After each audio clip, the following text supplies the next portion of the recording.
ایران جنگ نہیں چاہتا لیکن اپنے حقوق سے دستبردار بھی نہیں ہوگا۔ ایرانی سپریم لیڈر مجتبیٰ خامنائی کا اہم پیغام، کہا کہ ایران میں ہونے والے ہر نقصان کا ازالہ طلب کریں گے اور آبنائے ہرمز کے انتظام کے حوالے سے نیا طریقہ کار اختیار کیا جائے گا۔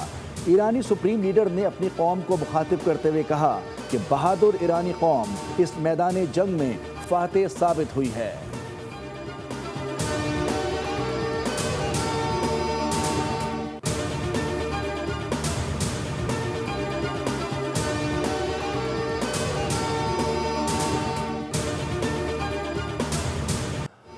معاہدے تک امریکی بحری جہاز، ایئر کرافٹ اور فوجی اہلکار ایران کے ارد گرد موجود رہیں گے، جبکہ کسی بھی وجہ سے صورتحال غیر متوقع ہوئی تو دوبارہ حملے شروع ہو جائیں گے۔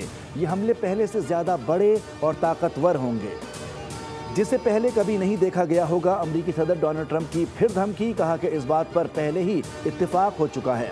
ایران نیوکلیئر ہتھیار حاصل نہیں کر سکتا، آبنائے ہرمز کھلا اور محفوظ رہے گا۔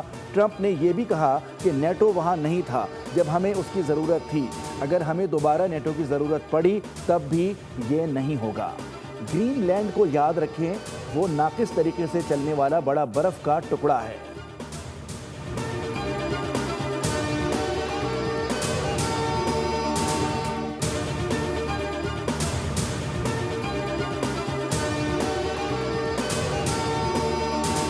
آبنائے ہرمز کے کچھ حصوں میں بارودی سرنگوں کا خدشہ، ایرانی پورٹس اینڈ میری ٹائم آرگنائزیشن نے متبادل راستے متعین کر دیے۔ ایرانی میڈیا کے مطابق آبنائے ہرمز سے گزرنے کے لیے پاسداران انقلاب سے تعاون کرنا ہوگا۔ ادھر امریکی جریدے نے لکھا ہے کہ ایران نے یومیہ 12 جہازوں کی ہرمز سے گزرنے کی اجازت دینے کا فیصلہ کیا ہے۔ جہازوں سے ٹول وصول ہوگا اور اس حوالے سے ایران نے مصالحت کاروں کو آگاہ کر دیا ہے۔ دوسری جانب خام تیل کی قیمتوں میں 2.5% تک اضافہ ہو گیا۔ برنٹ خام تیل $100 فی بیرل سے تجاوز کر گیا۔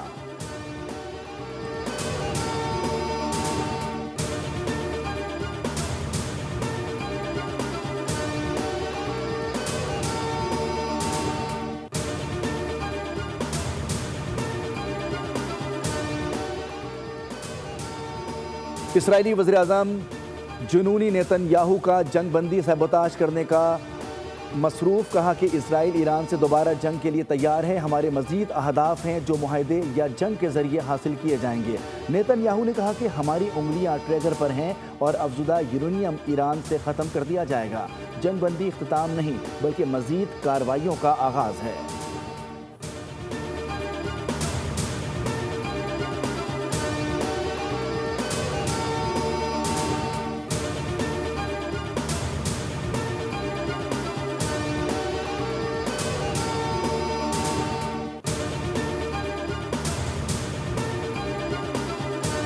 اسرائیلی فورسز کے حالیہ حملوں میں لبنان کے 254 شہری شہید ہو گئے۔ لبنان بھر میں یوم سوگ منایا۔ عالمی ادارہ صحت کے مطابق لبنان میں جان بچانے والی ادویات کی قلت پیدا ہو گئی ہے۔ ایرانی صدر مسعود پزشکیان نے کہا کہ لبنان پر حملے جنگ بندی مذاکرات کو بے معنی کر دیں گے۔ ایران لبنانی عوام کو تنہا نہیں چھوڑے گا۔ ایرانی پارلیمنٹ کے اسپیکر باقر قالباف نے واضح کیا کہ تمام صورتحال میں دو طرفہ جنگ بندی یا مذاکرات غیر معقول ہیں۔ دوسری جانب اسرائیل کے غزہ پر ڈرون حملوں میں الجزیرہ کا صحافی شہید ہو گیا۔ الراشد اسٹریٹ پر صحافی کی گاڑی کو نشانہ بنایا گیا۔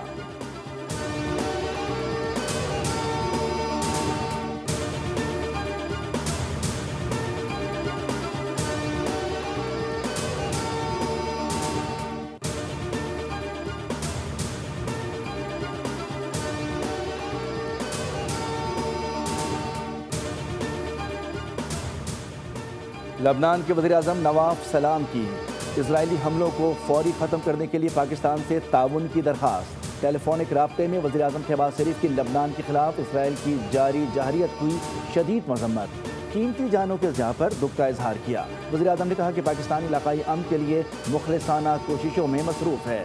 لبنانی وزیراعظم نے شہباز شریف کی امن کی کوششوں پر شکریہ ادا کیا۔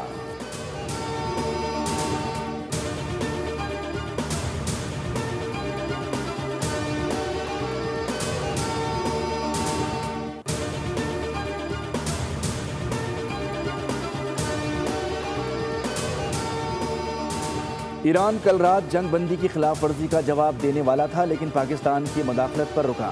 ایرانی نائب وزیر خارجہ سعید خطیب زادہ کا انٹرویو، کہا کہ ایرانی وفد امن مذاکرات کے لیے اسلام آباد جائے گا۔ مطالبہ کیا کہ امریکہ لبنان پر اسرائیلی حملے رکوائے۔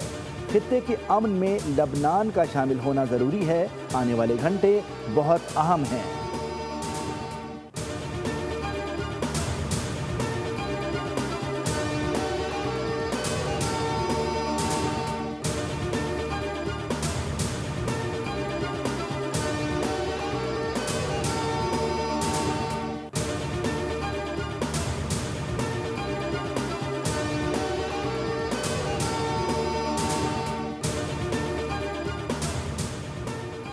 نائب وزیر اعظم اور وزیر خارجہ اسحاق ڈار اور سعودی وزیر خارجہ فیصل بن فرحان کی ٹیلی فون پر گفتگو، لبنان میں جنگ بندی معاہدے کی خلاف ورزیوں پر تشویش کا اظہار، مستقل امن اور استحکام کے لیے جنگ بندی پر مکمل عمل درآمد اور احترام پر زور دیا گیا۔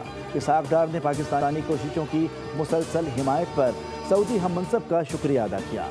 متحدہ عرب امارات کی لبنان کے مختلف علاقوں میں اسرائیلی حملوں کی مذمت، کہا کہ عالمی برادری مزید جانی نقصان روکنے کے لیے فوری اور مشترکہ کوششیں کرے۔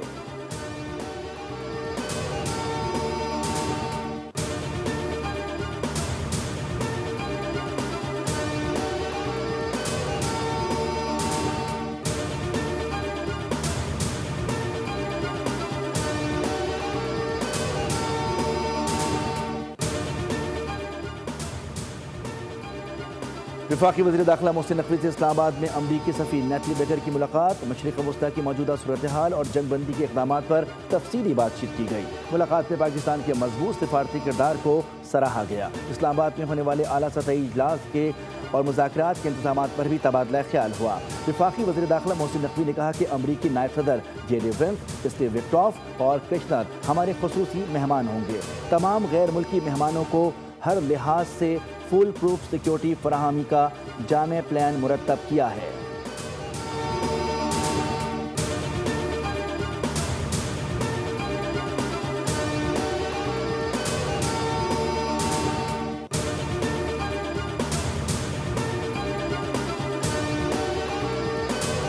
فیلڈ مارشل عاصم منیر اور جے ڈی وینس نوبل انعام کے لیے نامزد، سکھ فار جسٹس نے ناروے کی کمیٹی کو نامزدگی جمع کرا دی۔ فیلڈ مارشل نے کمان ڈپلومیسی کے ذریعے واشنگٹن اور تہران میں رابطہ کرایا۔ گرپتونت سنگھ کہتے ہیں کہ جو اقوام متحدہ نہ کر سکا وہ فیلڈ مارشل نے کر دکھایا۔ فیلڈ مارشل کو آئندہ صدی کے لیے بطور نجات دہندہ یاد رکھا جائے گا۔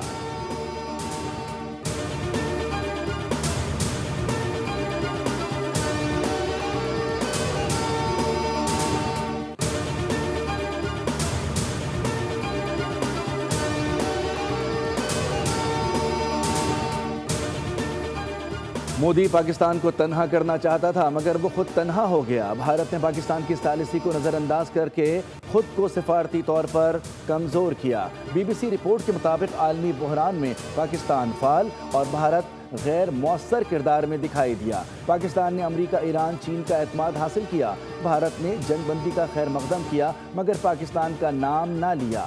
مودی حکومت سفارتی توازن برقرار نہ رکھ سکی۔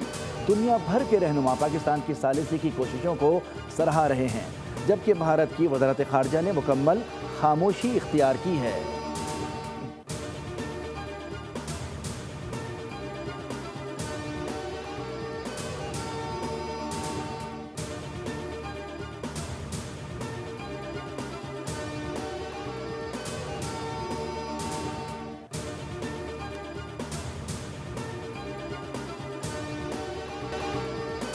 مسجد اقصی کو 40 دن بعد دوبارہ کھول دیا گیا۔ اسرائیلی حکام نے صبح سویرے نمازیوں کو مسجد میں جانے کی اجازت دی، جس پر بڑی تعداد نمازیوں کی مسجد اقصی پہنچی۔ اسرائیل نے مقبوضہ بیت المقدس میں مقدس مقامات کھولنے کا اعلان بھی کیا ہے۔ یاد رہے کہ ایران جنگ کے بعد اسرائیل نے مقدس مقامات کو بند کر دیا تھا۔